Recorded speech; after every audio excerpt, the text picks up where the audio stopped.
So, ito pong Acts chapter 27 verse 28.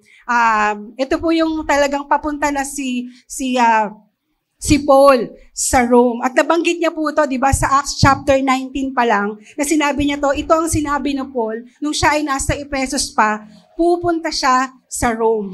Okay? So, ang nangyari po, ano ba yung mga nangyari sa kanya kung meron po kayong mga naaalala sa kanyang journey? Okay, di ba nakita natin doon kung paano siya ineresto, kung paano siya pinagbalakan ng papatayin siya. Ang dami niyang mga trials o na kumbaga marami nagpaplano sa kanya, humahad lang sa kanya sa kanyang journey as a missionary. At ngayon po, pag-aaralan natin kung paano naman siya na shipwreck at kung paano lumubog yung barko na kanilang sinasakyan habang patungo po sila sa Rome. Pero sa puso niya, kahit anong mangyari, alam niya, pupunta siya sa Rome dahil yun ang utos ng Panginoon para ibahagi ang mabuting balita ng kaligtasan sa mga tao doon. Ngayon, ang tanong ko po, meron na po ba ditong nakasakay sa barko? Ayan, so siguro yung mga galing ng probinsya, ano po? Nakasakay na kayo ng barko, nakaranas na kayo ng mga malalakas na alon. Ako kasi, nakasakay ako ng barko, pero hindi umaandar sa may Batangas. Naka-park lang. Pero na-experience ko yun. Pero parang mas masarap din sigurong experience yung nakasakay tayo sa barko na umaandar. Tama po ba? So, ayan. Dito po, makikita natin, sabi nga kanina, na si Dr. Luke po kasi ang author ng Book of Acts. Napakadetalyado po ng pagkakakwento niya kung paano na shipwreck, kung paano nakaranas ng bagyo, kung paano lumubog yung barko nila Paul. Napakadetalyado niya po na kinuwento ang lahat ng ito. Na pwede naman niyang isummarize na lang. Pero meron kasi siyang, sabi nga, gustong aral na makita nating lahat kung kaya't napakadetalyado ng kanyang kwento kung paano na-experience nila Paul yung bagyo na habang sila po ay nasa loob ng barko. So, isa sa makikita natin dito, yung kinuwento ni Dr. Luke sa buhay po ni Paul bilang isang magiting na leader. Ayan, darating po yung time, yung mga alab na nandito, yung mga kabataan na naririto, darating po talaga yung time na kayo din po ay lalaki, kayo po ay uunlad, kayo po talaga ay, sabi nga, darating talaga na tatayo kayo bilang mga leader. So, sana po, isang araw, dumating yung panahon na yon na lalo kayong maging matatag, lalo kayong maging magaling, at sana marami po tayong natutunan sa buhay ni Paul sa maraming parts na pinag-aralan natin sa series na ito. Okay, so sa buhay po natin, bilang isang mga Kristiyano, para po itong paglalakbay. Tama po ba? Para po itong paglalakbay. Meron po tayong mga chapters sa buhay po natin na naranasan. Ako, sabi ko nga sa inyo, nag-start ako nung 12 years old pa lang ako. Tapos until now, na I am 44 years old. So marami na po mga chapters sa buhay ko na na-experience ako. Maaring ganun din po kayo. May chapter ba na sobrang saya? Diba? May chapter ba na sobrang lungkot? May chapter ba ng buhay ninyo na parang ang dilim? May chapter ba ng buhay niyo na parang ang gulo-gulo? So, o di man, may mga chapters sa buhay natin na parang nakakatakot. So, may mga episodes sa buhay natin na minsan hindi natin naintindihan, pero as a Christian, magpapatuloy po tayo hanggang marating natin ang hangganan. Amen po ba doon? Amen. Praise God. So, di ba, nasabi po natin, kapag natapos na po ang buhay, sinasabi natin, ay, nasa kabilang ibayo na siya. So, kaparis din po ng buhay po natin, ng paglalakbay natin dito sa mundo, meron pong katapusan ng buhay natin. Meron nga ako, siguro sa ilang taon na, parang 28 o nasa 30 years ko ng pagiging Kristiyano, marami akong mga nakasama nung simula, pero hanggang ngayon, wala na po sila. Okay, mga iba, namatay na. Talagang, pero sabi ko nga, nakita ko rin na yung mga nakasama ko noon na tumanda na sila sa ministeryo, purihin ang Panginoon dahil hanggang sa huling hininga ng kanilang buhay, sila po ay naglilingkod sa Panginoon. So, yung ating pong pananampalataya, sa gitna po ng malalakas na bagyo, at for sure, makaka-experience po talaga tayo ng malalakas na bagyo, meron po itong malaking magagawang pagbabago, hindi lang para sa atin, kundi para din sa iba. Yan. So ngayon po, dito na tayo, pupunta na tayo sa journey ni Paul, papunta po ng Rome. At sa journey na ito, makikita po natin yung 4 na katangian ng isang pagiging mission-hearted. So ano po yun? Una, yung handang maipaalam ang babala. Okay, makikita po natin dito yan na handang maging daan ng pag-asa at handang magbigay ng tulong, at pang-4, handang magpahayag hanggang wakas. So, unahin po natin yung handang magpaalam ng babala. So, dapat bilang mananampalataya, kaya po nating mag-warning. Hello? Ibig sabihin, kapag alam natin na merong mga tao na mapapahamak, dapat alam po nating magsabi ng babala. So, hayaan niyo po na basahin ko tong kwentong ito kasi hindi po kayo nagbasa, ako na lang magbabasa para sa inyo. Makinig po kayong mabuti. Nung nagpagdesisyonan na dapat pumunta kami sa Italy, binigay nila si Paul at ang iba pang bilanggo kay Julius na isang officer sa batalyon ng Roman Emperor. Sumakay kami sa barko na galing sa Adramyttium. Papunta na ito sa mga pier sa probinsya ng Asia. Kaya bumiyahe na kami, kasama namin doon si Aristarchus na galing sa Thessalonica, sa Macedonia. Kinabukasan nakarating kami sa Sidon. So mabait si Julius kay Paul, kaya hinayaan ito na makita ni Paul ang mga kaibigan niya para ibigay ang mga kailangan niya. So bumiyahe ulit kami galing doon, kontra sa amin ang ihip ng hangin, kaya dumaan kami malapit sa island ng Cyprus para makaiwas sa hangin. Tapos tumawid kami papunta sa south ng Cilicia at Pamphylia at nakarating kami sa Myra, sa Lycia. So marami po ditong mga lugar na binanggit. Ayan, so nandyan po yan sa mapa. Okay? So, makikita po natin dito na ilang araw din na mabagal ang biyahe namin. Ang kwento po ni Dr. Lut. At nahirapan kami bago nakarating sa tapat ng Sinidus, kontra naman ang hangin sa amin, kaya dumaan kami sa gilid ng Crete. Okay? So, dito po, sa kwentong ito, hindi ko na po babasahin lahat kasi nasa kalahati pa lang po ako nang binabasa ko, nakita ko naghihikab na po kayo. At saka tinitingnan na po ako ni Pastor Jim, sabi niya, wag mo lang basahin. Okay, so dito po nakikita natin yung biyahe po nila.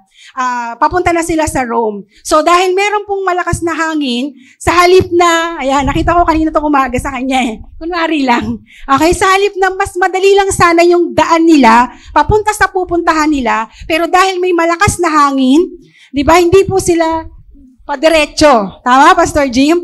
Sila po ay nagbaybay. Ayan, binaybay po nila yan, yung malapit po, kaya lalong napalayo. Di ba minsan yung shortcut natin nagiging long cut? Parang ganyan po yung nangyari kila Paul. Dahil meron pong aberya sa kanilang paglalayag, kaya sa halip na mas mabilis yung kanilang paglalakbay, medyo tumagal ng konti dahil binabaybay lang po nila kung saan yung mas safe na daan. So, dito mapapansin niyo na ang sulat po ni Dr. Luke ay nagpapakita po na kasama niya na si Paul sa huling paglalayag na ito. So, nabanggit din ng isang kaibigan dito na si Aristarchus. So, hindi naman nasabi, di ba, na siya talaga ay may kasalanan, kung bakit siya nakulong. Pero, sinabi po dito yan sa Colossians chapter 4, verse 10, na kapwa ko bilanggo. At sabi po ganun sa pag-aaral, maaring itong si Aristarchus ay wala naman talagang kasalanan. Pero dahil malapit siya kay Paul, kaya siya din po ay sumama kay Paul, na parang naging bilanggo na din po siya. Dito po mapapansin natin, di ba, na napakabait din po nitong battalion leader. Ano pong pangalan ng battalion leader? Si Julius. Okay, napakabait din sa kanila. Kaya kahit si Dr. Luke ay nakasama din po ni Paul. Kaya ibang klase po, di ba, yung kaibigan na ito. Okay, na ipinagpapasalamat talaga ni Paul na may mga kaibigan siya na kayang ipagpalit yung kanilang kalayaan. Meron siyang kaibigan na kayang ipagpalit yung, yung kasaganaan. Pwede o kayang maging bilanggo din para lang makasama siya. Di ba? Ang sarap nung meron kang kaibigan na totoo, nasasamahan ka sa hirap at ginhawa. So, sabi nga dyan, napakapalad mo. Ako naalala ko po tuloy na yung meron din po kaming mga kaibigan na ganyan. Na sabi ko nga, talagang ibang klase. Ibang klase yung provision ng Panginoon na bibigyan ka ng mga kaibigan na gagamitin ng Diyos para maging instrumento na damayan ka, samahan ka sa lahat ng aspeto ng iyong buhay. Diba? So, kung ang mga kaibigan minsan, sabi nga, may mga kaibigan tayo na dinadala tayo sa kalikuan, lalo na po yung mga kabataan na nandito. Marami kasi mga kabataan na nandito eh. Kailangan mamili po talaga kayo na magiging kaibigan ninyo. Hello? Diba? Kasi kung sino po yung palagi nyong kasama, sabi nga, maaring maging katulad nyo rin po sila. Diba? Meron nga pong kasabihan, tell me who your friends are, and I will tell you who you are. Diba? So, si Paul, pinagpala siya ng Panginoon sa mga kaibigan na kung saan sasamahan at dadamayan siya kahit na napakahirap na ng sitwasyon. So, ibang klaseng kaibigan yan. Kaya kung meron ka ng kaibigan na kagaya niyan, na talagang sasamahan ka sa lahat ng pagkakataon ng buhay mo, i-treasure mo na po yan. Okay? Sabi nga, madami silang mga kasamang bilanggo doon. Nasa 276 po yung mga kasama nilang bilanggo. At yung pong mga bilanggo na yon na dadalhin sa Rome, sila po ay papatawan po ng kamatayan. Okay? Hindi po katulad ni Paul. Pero alam niyo po ba, na yung mga bilanggo na yon o yung mga nakasama na yon ni Paul na parang patapon na ang buhay, ay nagpasalamat o nagpapasalamat dahil nakasama nila si Paul sa journey na yon. Kaya ang tanong ko po sa inyong lahat, meron po bang mga tao na nagpapasalamat dahil nakasama kayo? Diba? Meron ba tayong mga nakaka-enkwentro o nakakasama sa buhay natin? O di man sa mga kabataan, kasi naririnig ko ang tawag ninyo sa mga kasama niyo, mga tropa. Diba? Meron ba kayong mga kabarkada? Meron ba kayong mga kaklase? Meron ba kayong mga kakumare o kakumpare na nagpapasalamat? Ay, buti na lang nakilala kita. Buti na lang nakasama kita kasi nakilala ko ang Panginoon. O meron po mga tao na nagsasabi, naku, dahil kasi dyan kaya tuloy napahamak ako. So minsan may mga ganun pong tao na depende po, di ba, kung nagiging bad influence ba tayo sa kanila o nakaka-impluwensya tayo ng maganda sa kanila. So dito po, nung nabasa natin kanina, kung babasahin niyo po dyan sa inyong mga Bible, yung lugar po ng Sidon, pinayagan si Paul na mabisita ng kanyang mga kaibigan at mabigyan siya ng mga gagamitin sa isang malayong paglalakbay. Kaya nasabi ko po dito na si Julius, napakabait sa kanya, yung pinuno, okay, ng mga sundalo. Kasi pinayagan siya na ma-meet yung kanyang mga kaibigan sa Sidon, bagamat hindi po yun pinangalanan, pero ipinrovide yung mga pangailangan ni Paul sa kanyang paglalakbay. So meron po mga tao na nagbibigay, gumagawa, na ayaw na po nilang pangalanan pa sila. Diba? Dito po sa Bible, marami pong ganun Gumagawa ng kabutihan, pero hindi na po nila pinoflaunt pa yung kanilang mga pangalan. Kumbaga, ganun din po, may mga tao pong ganun. Kaya nilang magsakripisyo, kaya nilang magbigay, kahit wala po yung kanilang mga pangalan. Pero ngayon, di ba, sa panahon natin ngayon, yung mga politiko, kahit hindi naman po nila pera, yung pinampagawa ng shade, ng court, o ng daan, lahat ng pangalan nila nakasulat doon, di po ba? Tama po ba? Pero may mga tao na kahit hindi sila ma-appreciate, kahit hindi na sila mapangalanan, okay sa kanila yon kasi meron silang mission-hearted. Ayan. Tapos sa Mira naman po, ayan, nakita rin natin, dinaanan nila yan. Doon sila lumipat ng mas malaking barko, kasama nga po nung 276 na mga bilanggo. At dyan, sa Fair Havens, ayan, nakita po natin dyan sa Fair Havens, sa mapa po natin, okay? Dyan po si Paul nagbigay ng warning o ng babala. Dito niya sinabihan, basahin ko lang po ang sabi niya doon sa verse 10, mga sir, tingin ko magiging delikado na ang biyahe natin simula ngayon. Malaki ang magiging damage sa mga bagahe at sa barko at baka mamatay pa tayo. So, ibig sabihin po dito, nagbigay na ng babala si Paul na dito na lang tayo. Huwag na tayong tumuloy. Kasi kapag tumuloy pa tayo, makaka-encounter tayo ng napakalakas na bagyo at maaring mawasak ang ating barko, mamatay tayong lahat. Okay? So, dito po, Siguro nasabi ni Paul yun dahil syempre, base sa kanya mga experiences, dahil ilang beses na rin po siyang naka-experience ng shipwreck, di po ba?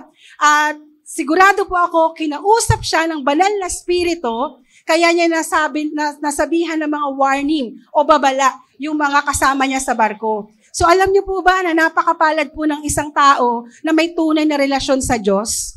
Napakapalad po. Bakit? Kasi nakakarinig ka ng tinig mula sa Panginoon.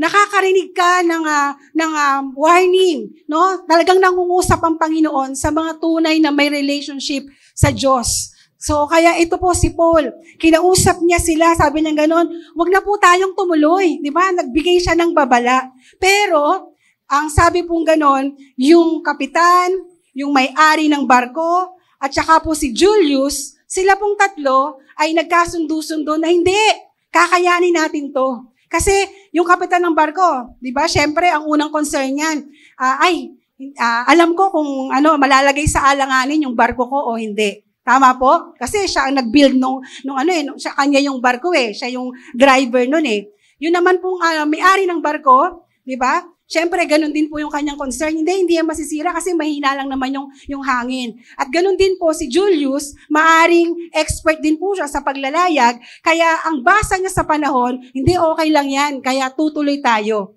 So sa madaling kwento po, hindi sila nakinig sa warning ni Paul. Okay, kaya tumuloy sila. No? Kaya mababasa natin dyan, kumbaga, dyan po sa salita ng Panginoon, habang sila po ay nagtutuloy-tuloy, mahina lang yung ihip ng hangin. Kaya siguro, ang sabi ng tatlo, tingnan mo, Paul, di ba? Mahina lang naman yung hangin, kaya pwede tayong tumuloy. Kasi sabi nila, hindi safe dyan na magstay sa safe harbor. Sabi nila gano'n, kailangan pumunta tayo sa Phoenix at doon na tayo mag-i-stay. Minsan may mga gano'n pong mga tao. Okay, ayaw nilang makinig.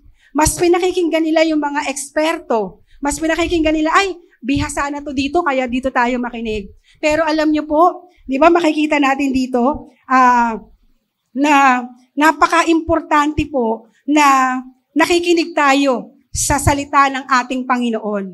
Sabi nga ganun dito sa Isaiah chapter 28 verse 16, kaya ito ang sinabi ng Panginoong Diyos, makinig kayo. Maglalagay ako ng batong pundasyon sa Sion, batong maaasahan, matibay at mahalaga. Ang mga sumasampalataya sa Kanya ay huwag maging padalos-dalos sa kanilang mga ginagawa. So bilang mga mission-hearted, sa totoo lang aminin po natin sa hindi, natitigilan tayong mag-warning kapag ang kaharap na natin ay mga matataas na tao. Diba? Minsan nga po, naalala ko, pagpe-prayin lang tayo, nahihiya pa tayo. Huwag yan kasi nandiyan sila, nakakahiya. Di po ba? So si Paul, kaya niyang mag-warning as a mission-hearted na sabi nga na tao, hindi ka matitigilan kahit mga expert pa, kahit matataas na tao pa, kahit mayayaman na tao pa, basta't may pinapasabi ang Panginoon, kailangan nating sabihin ang katotohanan dahil babala yun mula sa ating Panginoon. Amen po ba? Huwag po tayong mahihiya at kahit bata pa tayo, kung kailangan share natin ng Word of God, kahit mga teacher natin, kahit sino pang tao, kahit saan pa tayo dalhin ng Panginoon, dapat ready tayo na mag-preach ng Word of God. Naalala ko po yan one time sa amin sa Bagong Silang. Mananalangin po sa aming kapitan sa Bagong Silang. Ang kasama ko po noon, mga elders sa church. Tapos sabi nga noon, nag-request po na ipapag-pray si kapitan. Alam niyo yung mga matatanda sa amin, nagtutulakan. Kayo na po. Di ba? Kayo na po mag-pray. Nauwi po, ako pong pinagtulakan nilang lahat na manalangin sa kapitan namin doon sa aming community. So kaya, wag po tayong matatakot. Amen po ba? Kahit yung mga kabataan po natin dito, pag alam natin na pinapagawa sa atin ng Panginoon o merong mga babala o warning, sabihin po natin wag tayong matakot kahit sino pa yan. Amen po ba? Kasi minsan, aminin natin sa hindi, mas madali sa ating sabihin yung pambobola. Pero kapag rebuke na, tingnan mo nga yung katabi mo, kaya mo bang i-rebuke yung katabi mo? Di ba parang nakakahiya? Minsan nahihiya tayong i-rebuke. Kapag alam na natin may ginagawang mali yung kasama natin, parang nakakahiya, baka ma-offend siya. Hello, tama po ba? Minsan nakakahiya, "Ay, ikaw na magsabi. Baka ma-offend siya." Minsan dinadaan pa natin sa paligoy-ligoy. Pero si Paul, as a mission-hearted, kapag alam niyang ikakapahamak, sasabihin niya pa talaga. Sabi nga open rebuke is better than hidden love. So, ang tanong ko, kaya mo bang rebukein yung katabi mo? Madali lang bulahin no? Ang ganda mo ngayon. Ang pogi mo ngayon. Pero pag bibigay ng warning, ikakapahamak niya, ay, ikaw na lang. No? Ikaw na lang nakakahiya kasi baka ma-offend siya. Tama po ba? Tama. No? Ganun po tayo. Pero hindi po dapat ganun. So, number 2, handang maging daan ng pag-asa. O, ayan na. Di ba? Kasi, ang nangyari, di ba, tinali na nila yung kanilang yung mga kagamitan sa pagtatansya na, ayan na kasi, dahil hindi sila nakinig. Nasisira na yung barko, ang lakas na ng hampas ng hangin. So, ang ginawa nila, nagtapon na sila ng ibang mga gamit. Tapos, sa sumunod na araw, itinapon na nila yung iba pa nilang mga mas mahalagang gamit. Okay, sa sobrang lakas ng bagyo, halos alam nyo po, hindi na daw nila makita yung araw at bituin. So, ibig sabihin, halos hindi na rin nila mabilang ang araw dahil wala nang liwanag. Puro na lang dilim yung kanilang na-experience at yung malalakas na hampas ng alon na parang sila ay mamamatay na. So, minsan, bakit ganon? No, bakit nangyayari sa tao yung malakas na bagyo? Kasi nga po, merong mga hindi nakikinig sa payo. Yan, kapag hindi nakinig, okay, tayo po ganyan sa buhay po natin, kaya tayo nakakaranas ng mga bagyo, parehong dahilan po, dahil minsan, sinusunod natin yung sarili nating diskarte. Madalas, sinusunod natin yung sarili nating gusto at hindi tayo marunong maghintay sa kalooban ng Panginoon at minsan mas nakikinig tayo sa majority. Ginagawa na kasi ng karamihan uso na to. Ito naman ang ginagawa ng ilan Kaya kung ano yung ginagawa ng ilan, madalas sumusunod na lang tayo. Mga kabataan, alam niyo po, sana para sa buhay po natin tiyak yan. Lahat tayo, wala pong excuse dyan. Lahat tayo makaka-experience po tayo ng matinding bagyo sa buhay po natin. Pero sabi nga, kailangan makinig tayo sa salita ng Panginoon para hindi po tayo mapahamak sa atin pong mga buhay. Kaya kung ganun naman, may mga kaibigan pa rin tayo na sa halip na makinig sila sa warning, sa babala, nagpatuloy pa rin sila sa mga bagay na gusto nila. Dapat patuloy pa rin tayo maging mission-hearted at handang maging daan ng pag-asa. So, ito sila Paul, di ba? So, umalis na sila sa Caesarea. So, si Paul bilang isang bilanggo ngayon, ito ang nangyari na po, parang siya na po yung tumayong parang kapitan. Kasi Julius, na pinuno ng hukbo, ay naduwag na dahil sa lakas ng bagyo. Kahit yung kapitan, hindi na rin siya nakagalaw. Hindi na rin niya alam yung gagawin niya. Kahit yung may-ari ng barko, wala na siyang diskarte, kundi puro takot na lang po yung kanilang naramdaman. Kaya dito, sa Acts chapter 27, 21-44, parang si Paul na po yung tumayo na kapitan ng barko. So dumating na po yung sitwasyon na parang wala nang gustong tumayo sapagkat parang nawala na po sila ng pag-asa at hindi na po nila alam lahat ang kanilang gagawin. So alam niyo po ba, mga kabataan, kapag ang krisis ay, sabi nga, dumating sa buhay ng isang tao, hindi ka babaguhin yan. Okay? Kapag dumating ang krisis sa buhay ng isang tao, hindi ka babaguhin yan. Anong mangyayari? Ilalabas lang nito kung ano ang tunay na laman ng iyong puso.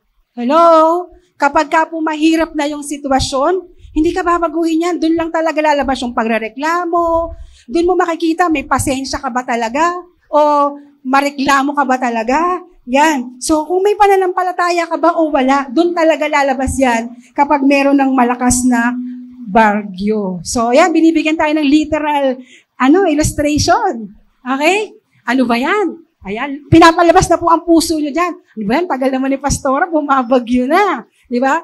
Dito po makikita, ready pa rin po ba tayong makinig kahit malakas ang bagyo, ang ulan? Amen po ba? So, sa bagyo ng buhay natin, doon natin makikita, magpapatuloy ba tayo o matatakot na tayo. So, yan.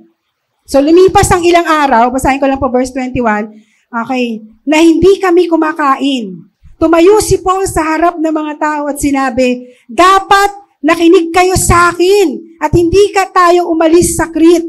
Naiwasan sana natin ang ganitong kalaking damage at hindi tayo nawalan. Okay? Pero sabi nga ganon, pero ang sabi dito ni Paul, pero nakikiusap ako sa inyo, lakasan nyo ang loob nyo. Walang mamamatay sa inyo, mawawasak lang ang barko. Kagabi, kinausap ako ng anghel ng Diyos, ang Diyos na nagmamay-ari sa akin at sinasamba ko. Sinabi niya, huwag kang matakot, Paul. Dapat kang humarap sa emperor dahil sa iyo ililigtas ng Diyos ang buhay ng mga kasama mo sa barko. Wow, no? Grabe po, no? Grabe yung relationship ni Paul at saka po ng Diyos. No? Kahit sa gitna ng panganib, kahit sa gitna ng napakatinding unos, kahit nasa gitna talaga ng kamatayan na, pero meron siyang lakas ng pananampalataya, meron siyang malalim na pagkakilala sa kanyang Diyos, kaya hindi po siya bumibitaw at siya pa ay naging daan para magbigay ng pag-asa para sa mga kasama niya doon sa barko. So, ibig sabihin po dito, di ba nakita natin, muling kinausap ng Diyos si Paul at patuloy na pinapalakas ang loob niya. So, minsan, ganun po sa buhay natin eh. Kapag ka po dumadating na tayo sa kahirapan, di ba, marami po ang mga tao parang gusto na lang bumitaw. Marami po ang mga tao parang gusto na lang give up. Pero patuloy na si Paul ay nagpakita po ng good example sa kanila.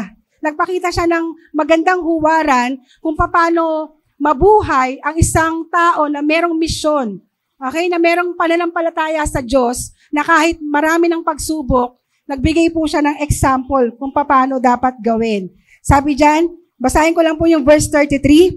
Nung mag-uumaga na, pinakausapan ni Paul ang lahat na kumain. Kasi 14 days na kayong nag-aalala at hindi kumakain. So, sa sobrang takot po ng mga tao na sa barko, ikaw ba naman, di ba? Minsan nga, talagang yung bubong natin, nakaranas na ba kayo ng gano'n? Yung bumabagyo, tapos yung bubong nyo umaangat-angat na? Nakaranas na po ba kayo ng gano'n?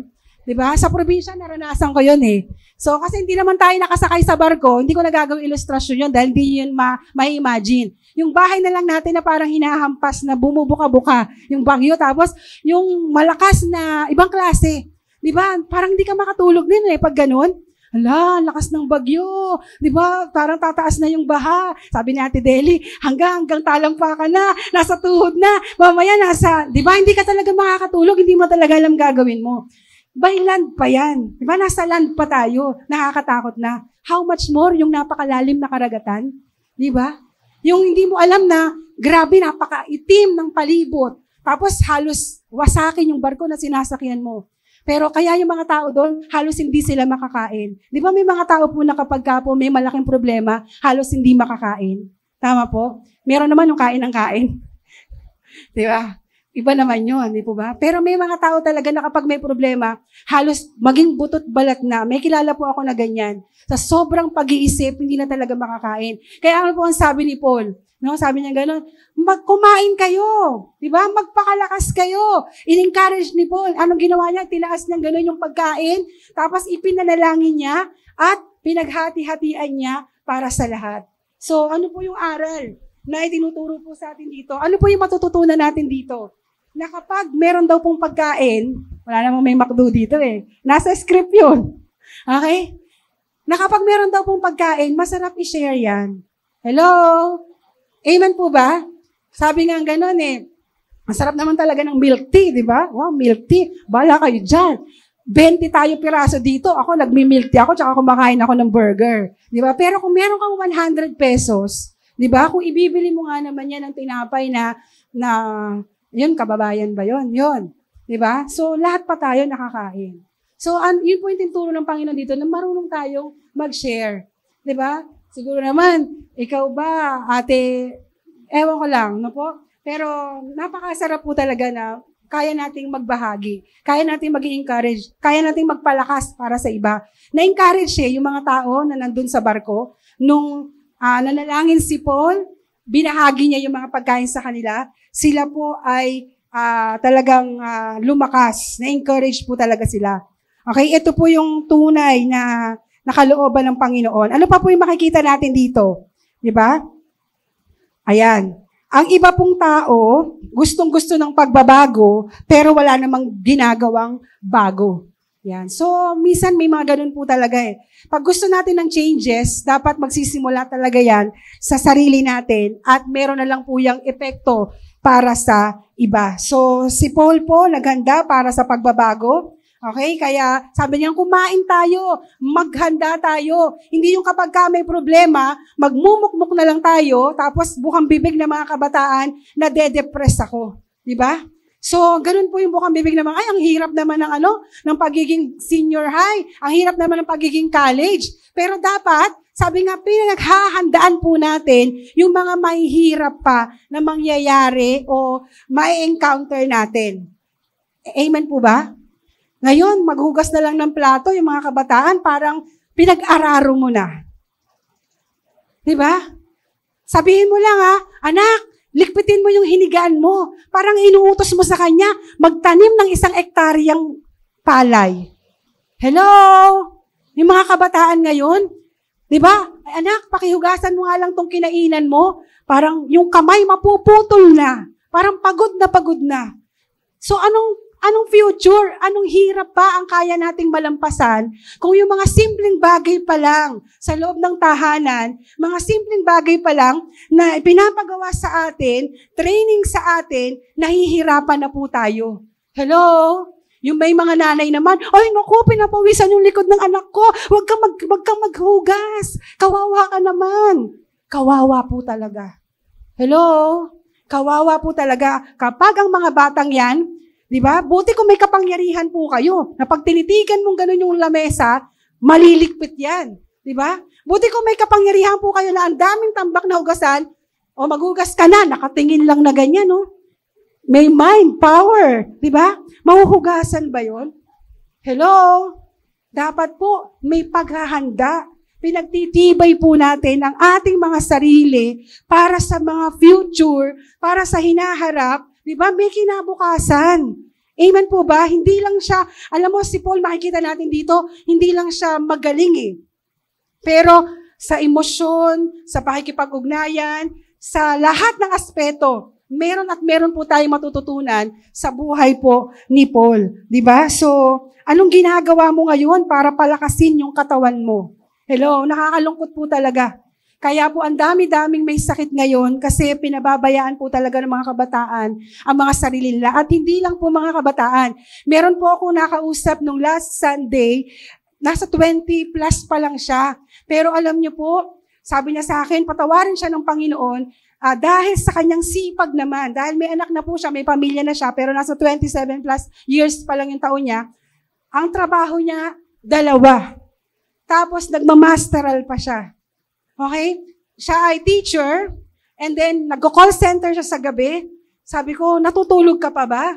2 oras lang daw po ang tulog niya sa isang araw. And then dumating nga, kumikirot yung ulo niya, ang sakit ng ulo niya, kumikirot yung mga dito niya sa balakang niya. Akala niya may UTI lang siya, pero nung hindi niya talaga kaya, pag umaatake po yung sakit sa ulo niya, halos napapaupo daw siya sa sobrang sakit pag nakatayo siya. And then, sabi niya parang kailangan niya nang magpatingin sa doktor. At nung pumunta po siya sa doktor, lalo po siyang pinanghinaan ng loob dahil nalaman na meron pala siyang bukol sa spine. Okay, meron daw pong balloon sa kanyang spine na konektado sa kanyang brain na anytime pwede siyang maparalyze. Hello? Sabi niya kasi sa akin, Pastora, ang naging motivation ko po kasi pera. Puro pera, kaya wala na siyang halos tulog sa buhay niya. Parang gusto niya daw kasing magkamal ng maraming pera. So alam niyo po, tayo po ay mga steward ng ating katawan. No, pinagkatiwala lang po yan sa atin ng ating Panginoon. Kaya pwede naman tayong mag-aral ng mabuti, pero dapat may tulog din po tayo. Amen po ba? Pwede naman tayong magtrabaho, pero dapat may sapat na ehersisyo sa ating katawan. Kasi sinasabi ko nga yan sa mga anak ko, may physical law na tinatawag. Na kung anong tinanim mo, aanihin mo talaga yan. Hindi yan nakukuha alam mo, habagi ng Diyos, pero nakita ng Panginoon kung paano natin inaabuso ang ating mga katawan, sisingilin at sisingilin po tayo dahil merong tinatawag na physical law. Kaya dapat magpakalakas tayo.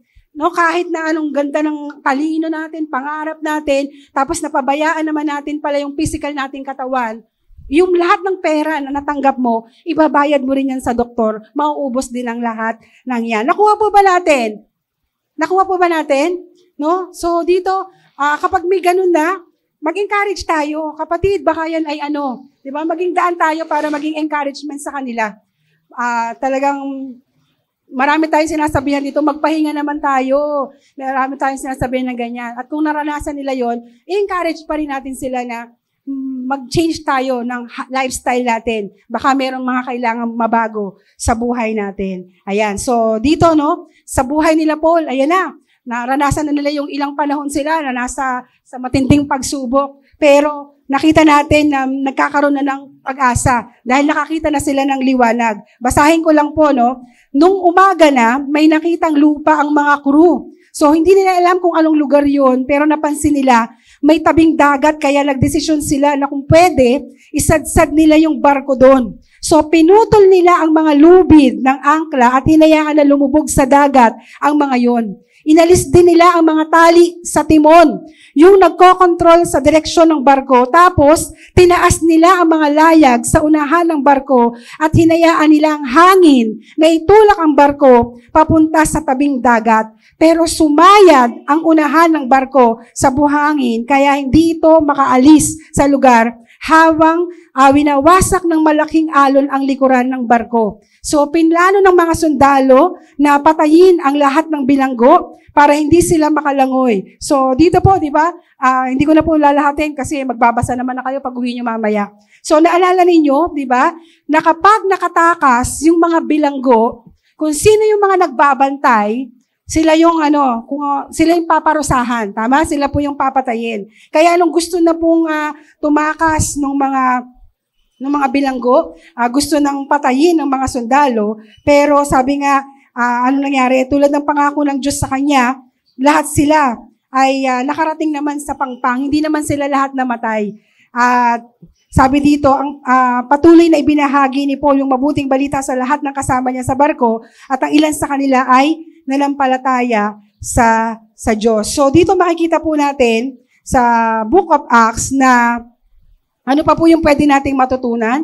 Na yung bagyo, dumadating kasi yan sa may mga taong hindi sumusunod sa kalooban ng Diyos. Di ba?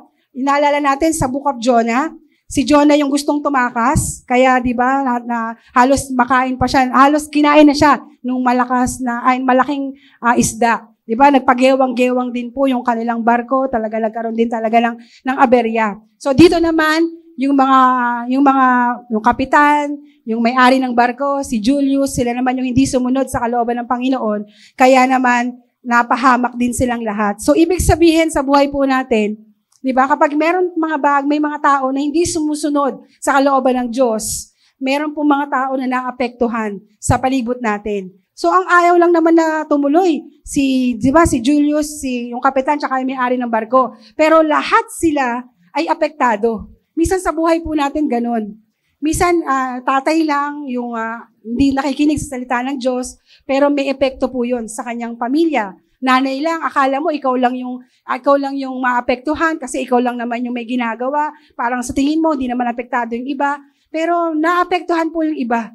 Youth leader ka, meron kang dinidisciple, akala mo ikaw lang yun. Pero lahat ng ginagawa natin, meron pong epekto yun sa iba. Kaya napakahirap po talaga na kapag merong tao na hindi sumusunod sa Panginoon, may mga tao din po na nadadamay. Kaya sabi nga ganon, kahit ang pinapalakas na bagyo, hindi na ito may tatago ang mukha ng Diyos, hindi ito mahadlangan ang kalooban niya kung paano sinasabi ng Panginoon na ililigtas niya silang lahat, ginawa niya ito. Pero, sabi nga kapag tayo ay sumunod sa Panginoon, nandun po talaga yung awa ng Panginoon at yung pagliligtas niya sa buhay po natin. At tandaan po natin, kahit na nasa panahon tayo ng bagyo o pagsubok, o opportunity po yan para maibahagi natin ang mabuting balita ng kaligtasan mula sa ating Panginoong Hesus. Ang nakita ko po dito sa buhay ni Paul, kahit saan siya dalhin di ba? Dahil mission-hearted siya. Lahat na nakakasama niya, lahat ng na-encounter niya, nababahagi niya na talaga ng mabuting balita ng kaligtasan. Ayan. So, as a mission-hearted, patuloy po tayong magbigay ng pag-asa sa iba. Kailangan malakas tayo. Okay? Sa mga kabataan, pag sinabi ng kaklase mo, alam mo na, depressed ako sa teacher natin. Huwag mo na sabihin na, ako din, depressed sa kanya. Dapat sabihin natin, hindi, huwag mo nang pansinin si teacher. Mag-aral lang tayo na mabuti. Okay? So, dapat tayo yung encourager. Tayo yung instrumento ng pag-asa. Huwag tayong sumasang-ayon. Dapat tayo yung mission-hearted, tayo yung nakakaalam ng plano ng Diyos, tayo yung daluyan ng pag-asa. Pangatlo na po, yan, handang magbigay ng tulong. Ayan. So, dito po, sa number 3, na handang magbigay ng tulong as a mission-hearted, di ba nakarating na po sila sa Malta? Itong lugar po ng Malta, ito po yung tinatawag na refuge o lugar ng tanggulan.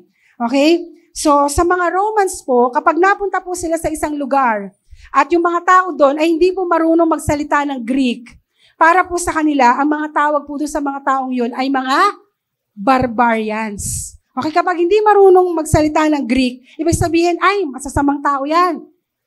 Ay, mga mamamatay tao yan. Pero alam niyo po ba, nung dumaong na sila doon, nakarating sila sa lugar ng Malta, kabaliktaran po ang nakita nila. Kasi, ang galing talaga ng isang tunay na Kristiyano di po ba? So, pinahalagahan siya ni Julius, isa siya sa pinakamahalagang bilanggo, si Paul nga po. At napatunayan niya, na nakita niya nila na habang ang lahat nagugulumihanan, ang lahat balot na balot ng takot, kahit yung pinaka-leader na dapat leader ay nalito, hindi alam kung anong gagawin, nakita nila na si Paul, siya yung tumayo bilang leader, nakita ni Julius, yung katangian ni Paul na ganon. Okay? At dahil sa kanya, naligtas po ang lahat. Excuse me po. Ayan.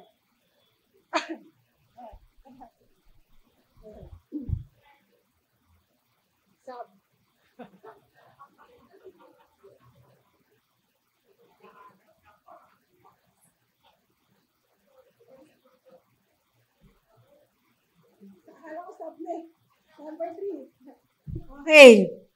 So, ayun po, no?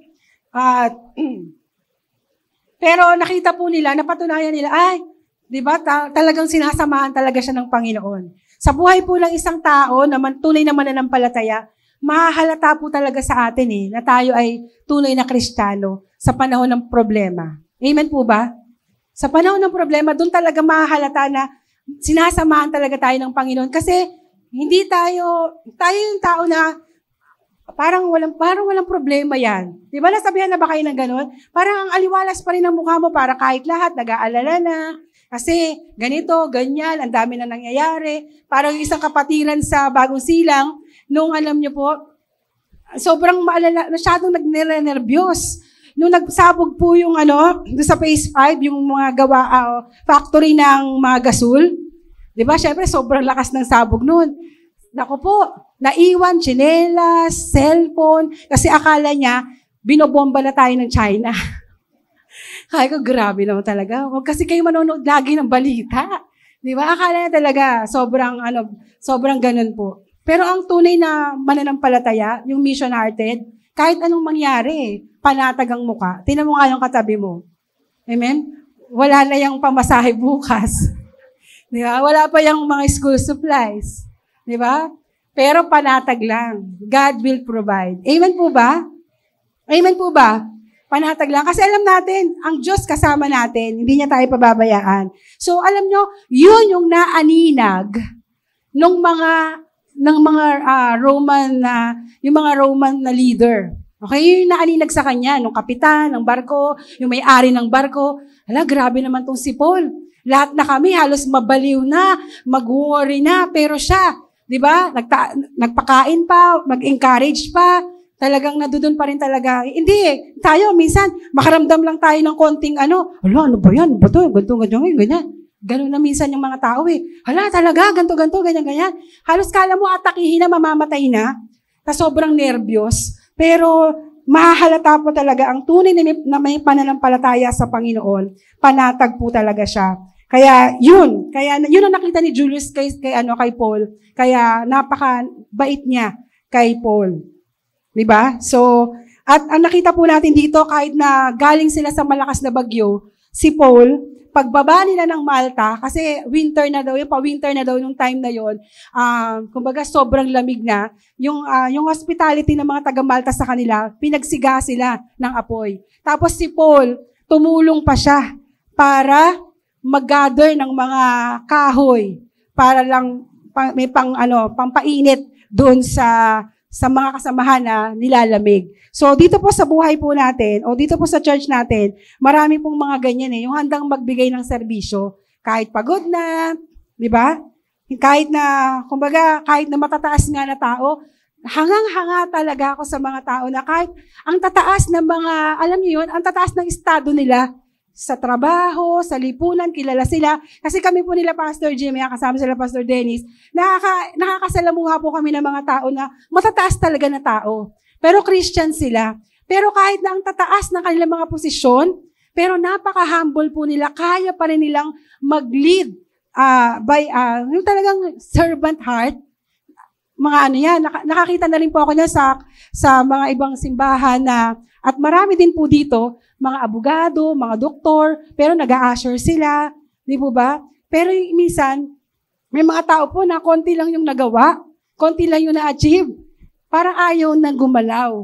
Di ba? Pero ang mission-hearted talaga, hindi yan tumitingin sa kung ano yung posisyon, ano yung nagawa mo, ano yung meron ka na. Kumbaga, handa ka pa rin talagang magpakumbaba.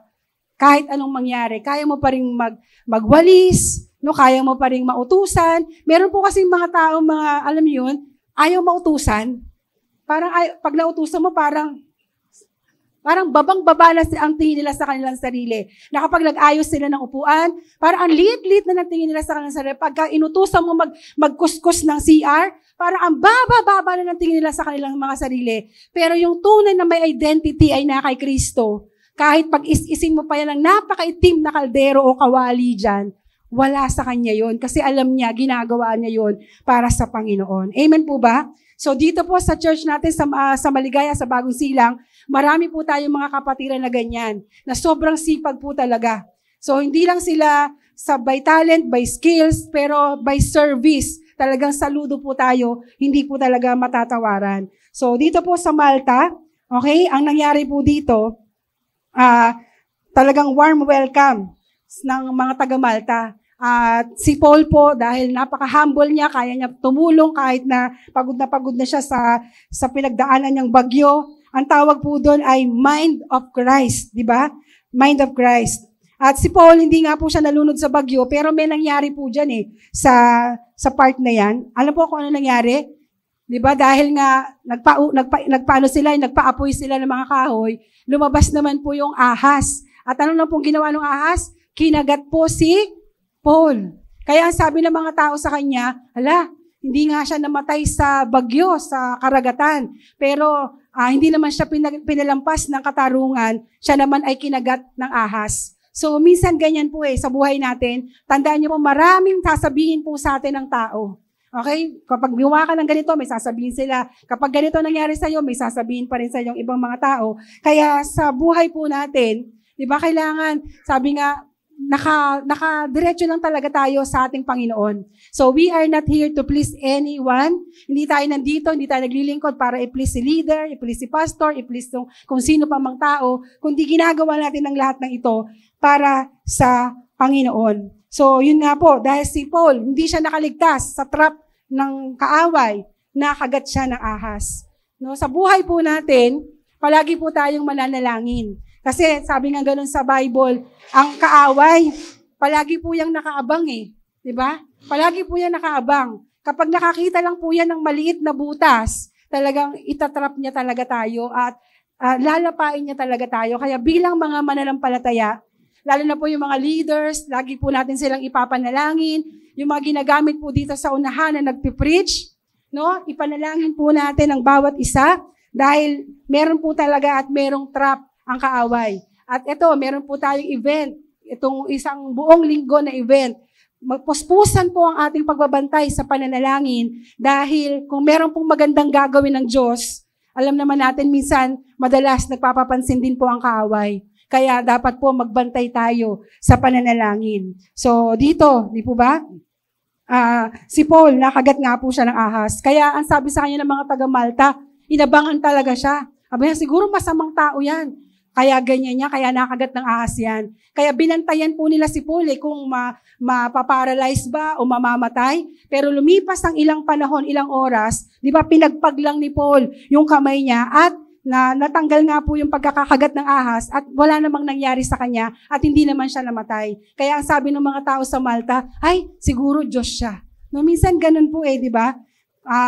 May mga tao pong ganun. Kanina para siyang masamang tao, nung naman nakagawa siya ng himala, parang Diyos naman siya. Pero ang sinasabi po sa atin dito, kailangan tayo bilang mananampalataya, kahit anong sabihin sa atin ng tao, kahit ano pang itrato sa atin ng tao, huwag tayong magbabago. Dapat lahat ng ginagawa natin ay para sa Panginoon lang. Amen po ba? I-judge tayo, minsan naman pag nakagawa tayo ng tama, papupurihan tayo, huwag din naman lalaki ang ulo natin. Ayan. So, sabi ng Mateo chapter 5 verse 16, sa halip, ganun din ang dapat ninyong gawin, pagliwanagin ninyo ang inyong ilaw sa mga tao, upang makita nila ang mabuting gawa ninyo at purihin nila ang inyong amang nasa langit. Kaya, di ba si Paul, hindi naman siya nagpadala sa mga sinasabi ng mga taga-Malta sa kanya.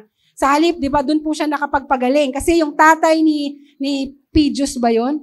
Di ba? May sakit. Nagkataon na may sakit sa tiyan. Pinagaling niya. Nabalitaan ng mga taga roon. Naglapitan sa kanya lahat ng may mga sakit at pinagaling niya. So, nagpatuloy lang po si Paul sa mission niya. Hindi siya naapektuhan. So, kapag minamaliit tayo, huwag tayong magdamdam. Kapag naman pinapapurihan tayo ng mga tao dahil meron tayong nagagawa, huwag naman ding lumaki ang ulo natin. Lahat yon gawin natin para sa Panginoon. And last na po ito. Okay, last na. Handang magpahayag hanggang wakas. So bilang mga mission-hearted na mga tao, napaka-importante po talaga na kilala natin kung sino ang tumawag sa atin.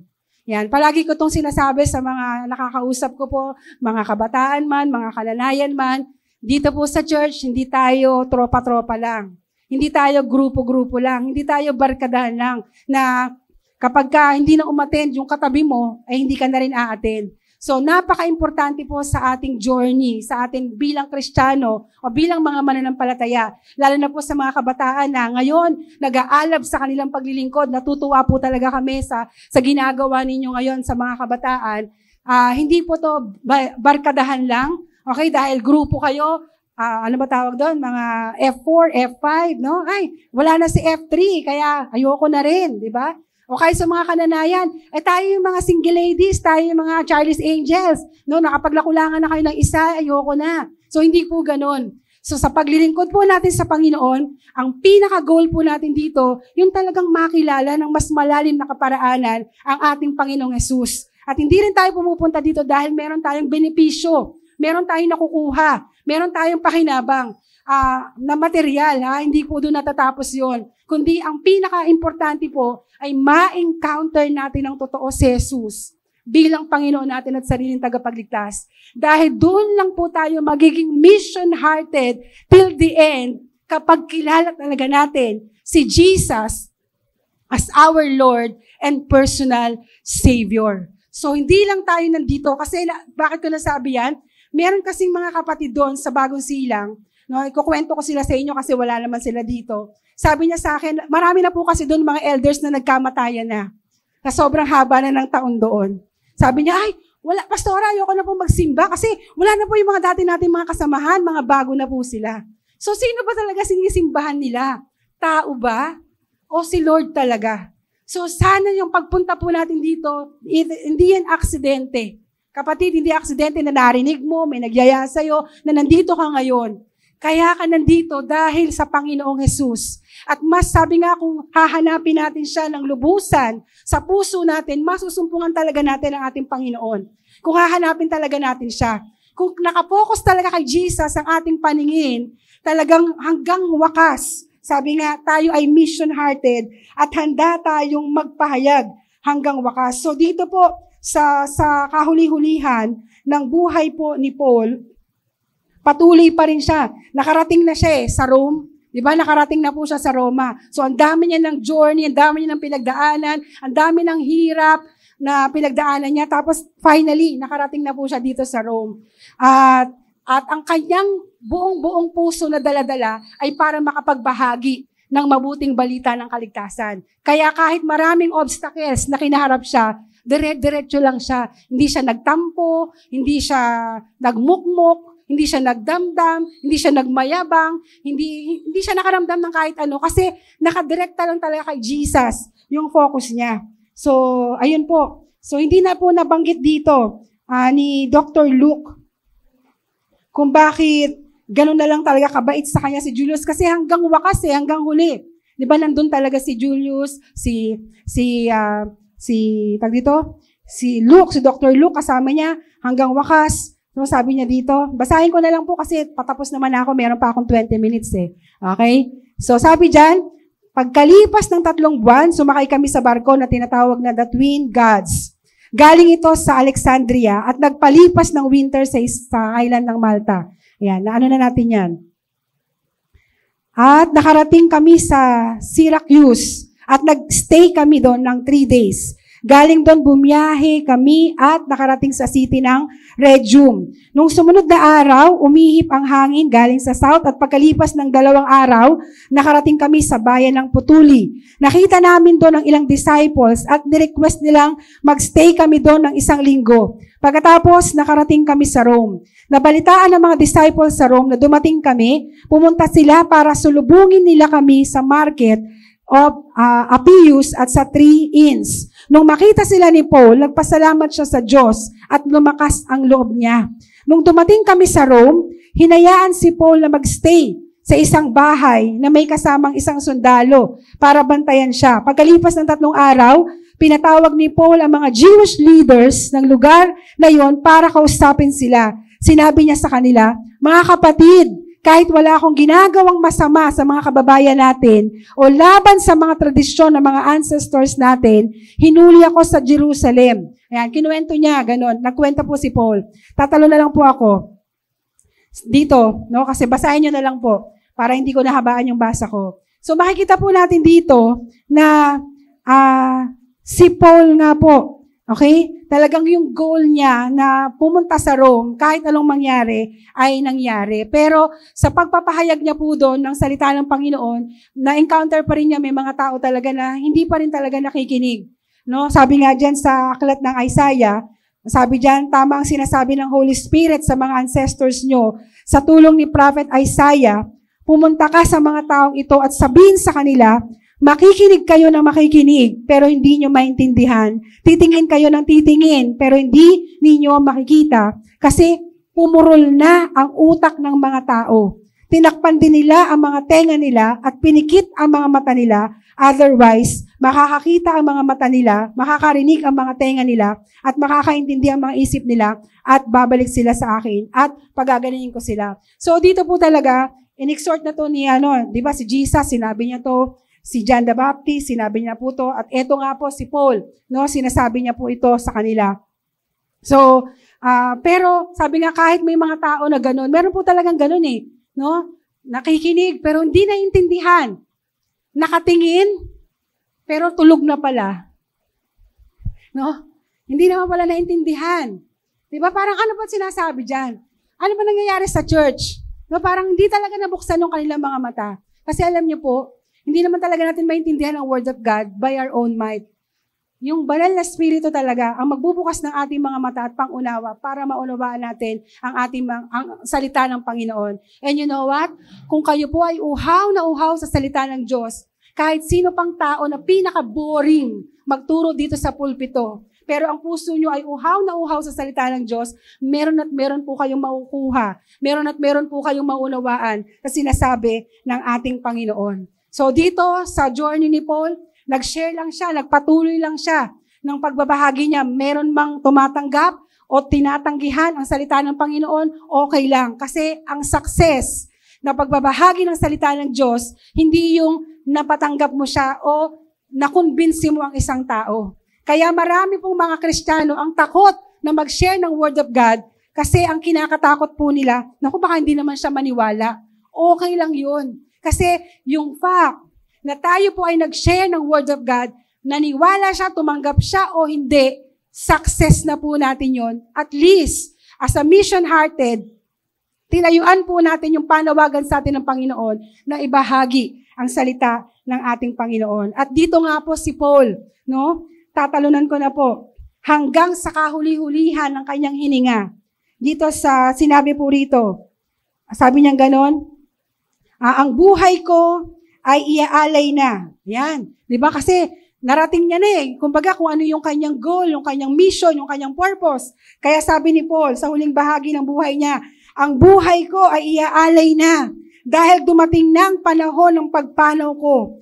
Puspusan akong nakikipaglaban sa paligsahan, natapos ko ang dapat kong takbuhin, nanatili akong tapat sa pananampalataya at ngayon, may inilaan ng Diyos sa akin na korona ng katwiran, ibibigay ito sa akin ng makatarungang Panginoon sa araw ng paghuhukom niya at hindi lang ako ang bibigyan, kundi maging ang lahat ng nananabik sa pagbabalik niya. Wow! No po, mga kapatid, tayong lahat ay tumatakbo. Tayong lahat ay merong takbuhin. Tayong lahat, habang tayo po ay nagpapatuloy sa gawain ng Panginoon, marami po tayong may encounter sa buhay po natin. Kahit yung mga excited na mga kabataan ngayon na naglilingkod, di ba? May panahon na talagang excited talaga kayo umattend ng church, pumunta ng church, halos ayaw nyo nang matulog, kakabasa ng Bible. Kasi na-experience ko po yan. Nung first encounter ko po talaga sa Panginoon, nung young people pa lang ako, nung nasimulan ko po na nabuksan ng Panginoon ang puso ko, ang isip ko sa pagbabasa ng Bible, grabe po talaga yung galak ng puso ko, yung tuwa ko, talagang basa ako ng basa ng Bible. Pero meron din mga chapter na sa buhay ko, nung sinusubok na ako ng Panginoon, palagi pinapaalala sa akin ng Panginoon kasi nung first encounter ko kay Lord, yung Isaiah chapter 43 verse 1 to 3, yun yung verse na pinabasa niya sa akin. Yung verse na yon. Tapos habang binabasa ko yon, hindi ko pa siya lubos na naiintindihan, pero iyak ako ng iyak habang binabasa ko yung Bible. I was 16 years old then, nung talagang na-inlove ako sa Panginoon. Nagbabasa ako ng Bible, iyak ako ng iyak kasi grabe yung comfort ng Panginoon sa puso ko. Sabi niya doon, huwag kang matakot, sasamahan kita. Yun yung sinasabi, yun yung tumatatak sa puso ko. Kaya nung naging youth na ako, naging maalab na ako sa paglilingkod sa Panginoon, hanggang sa lumalaki na ako, nakatapos na ako ng pag-aaral, nagtatrabaho na ako, marami na ako mga tao nakakikilala, at along my journey sa paglilingkod sa Panginoon, marami na rin persecutions, marami na rin mga trap ang kaaway, marami na rin mga reasons para tumigil ako sa pananampalataya. Pero talagang itinatak ko sa puso ko yung salita ng Panginoon na huwag kang matakot, hindi kita iiwan, hindi kita pababayaan, dumaan ka man sa apoy, sa kung ano-anong mga pagsubok sa buhay. Kaya yung mga kabataan na naririto, mga bata pa kayo, punong-puno pa kayo ng excitement, pero sana kapag nag-asawa na kayo, nagpupuri pa rin kayo sa Panginoon. Sana kahit magkaanak na kayo, nagsiserve pa rin kayo sa Panginoon. Sana kahit maging lolo na kayo, nagpupuri pa rin ang nagsiserve kayo sa Panginoon. Kasi marami mga kasabayan ko, nung young people ako, sobrang alab din po sa paglilingkod. Pero nung magkaroon na ng girlfriend, pero nung magkaroon na ng asawa, nung magkaroon na ng anak, para sa kanila, ang paglilingkod sa Panginoon ay para sa mga single lang. No. Alam niyo po ba, tayo ay tinawag ng Panginoon as a mission-hearted till the end. Hanggang may hininga po tayo, maglilingkod po tayo sa Panginoon. Amen po ba? Amen po ba?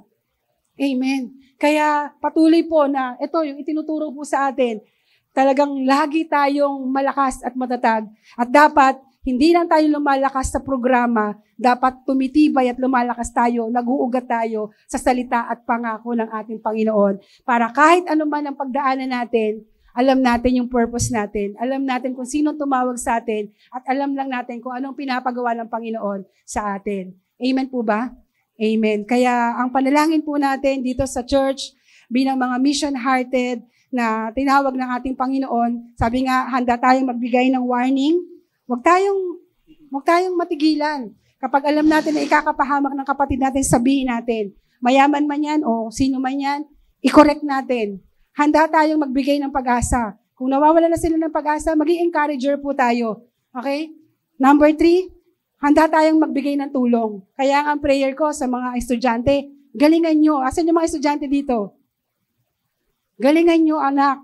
Mag-excel kayo. At sana yung purpose ng Panginoon, hindi lang nyo pangarap na, ay gagalingan ko para yumaman ako. Kundi gagalingan nyo, yayaman kayo, uunlad kayo, kasi yung mission-hearted ninyo, yung puso ninyo, para dadating yung time. Sabi ko nga sa mga ibang kabataan na kausap ko, darating yung time, magpapatayo ka ng isang malaking covered court kasi dito lahat gaganapin yung mga unloved fellowship. No? Bibili ka ng jet kasi magmi-mission kayo papunta na ng iba't ibang lugar. 'Di ba? Bibili ka ng bus para yung mga kapatid natin, ang Mighty One, Luzon, Visayas, Mindanao, meron silang masasakyan. Amen po ba? Handa tayong tumulong as a mission-hearted. Hindi lang tayo pangarap na yumaman, tapos pag mayaman na, bye-bye. Di ba? Train tayo dito sa church. Pag well-trained na tayo, pag umunlad na tayo, bye-bye. Di po ba? Ang mission-hearted, sabi nga, till the end, san ka man dalin ng Panginoon. Ano man yung marating mo, san lupalop ka man ang mundo dalin ng Panginoon, yung puso mo ay nasa misyon para maraming mga tao ang kumilala sa Panginoong Yesus bilang Panginoon at sariling tagapagligtas. At gagawin natin yan, hindi lamang dahil masaya, kundi hanggang meron tayong hininga. Tayo po ay maglilingkod at magbabahagi ng mabuting balita ng kaligtasan sa lahat ng tao. Amen? Sige po, tayong lahat ay tumayo.